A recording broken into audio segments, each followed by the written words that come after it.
muntikan na kaming mahuli ni Madam, naging mas maingat kami.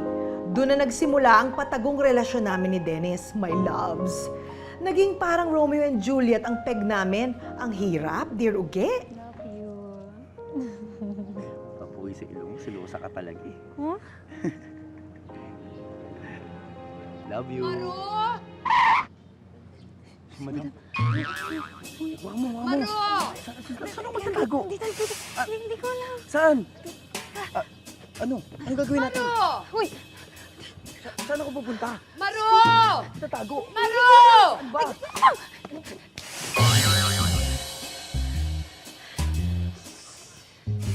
Ay! Dennis!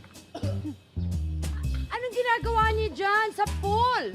Madam, kasi ayun po, ang dami pong dumi yun. Nililinis niya po. Ito nga po, nililinis ko nga po eh. Oh. Okay ka rin, ha? Nabutas sige. po kasi yung pang gano'n. O, linisin mong mabuti. Opo, madam. Maro, halika rito. Opo. Sumunod ka na, Maro.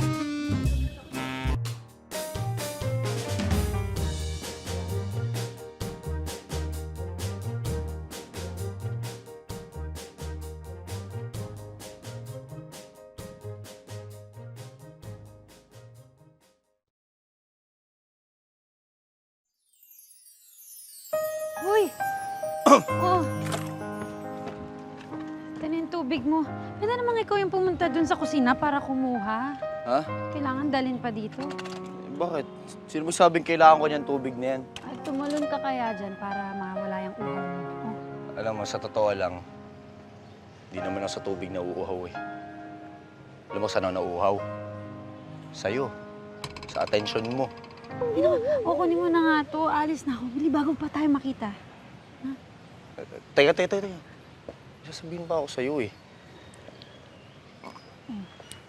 Ano yun? Alam mo sa tingin ko, What's this? Bakit kayo magkahawak kamay, ha? sasabihin natin. Di ba pinagbabawal namin ni Mama dito yung nagliligawan? Gusto niyo ba talaga mawala ng trabaho? Teka. Nakita ko na kayong magkasama dati. Tapos ang sabi mo na puwing ka lang. Tapos ngayon, eto? Ano ba talaga ang totoo? Anong meron dito?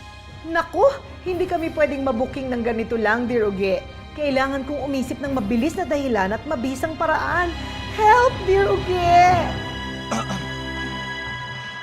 Madam, Hmm. ang totoo po niyan na At bading po siya. Ha? Opo. Bading po si Dennis, di ba? bading po ako.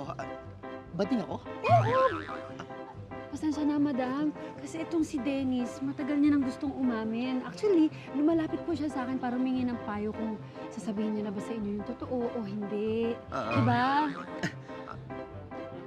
Opo, madam. Opo, madam, alam niyo, actually, hindi po ako bading. Babae po. Babae po ako, madam. Bading siya? Totoo ba yon? Madam, ano po ba sa tingin niyo? Papatulan ko po si Maru? Ay, madam, never. Over my dead body, madam. Madam, yak. Alam mo, madam, babae pa ako dyan eh. Hindi ko papatulan yan. Tsaka, madam, please naman, huwag niyo akong itsugi sa trabaho ko. Kasi marami pong umaasa sa akin mga boylets. May binabayaran pa po akong motor.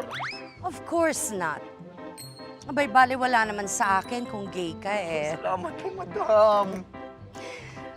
Ang mahalaga lang, sana matanggap mo ang sarili mo. At mabuti pa, Dennis, magtapat ka na rin sa parents mo. Oo. Ha? Madam, magagalit po yung tatay ko. Baka lunurin po ako. Pag-isipan mo. Oh my God. Stop it! Kung si Mama naloko niyo, ako hindi. Tama na yung pagpapanggap ng bakla-bakla. Naku po, nabuking kami. Ano nang gagawin namin, dear Uge? Akala ko lusot na, eto palang anak ni Madam ang magiging problema namin.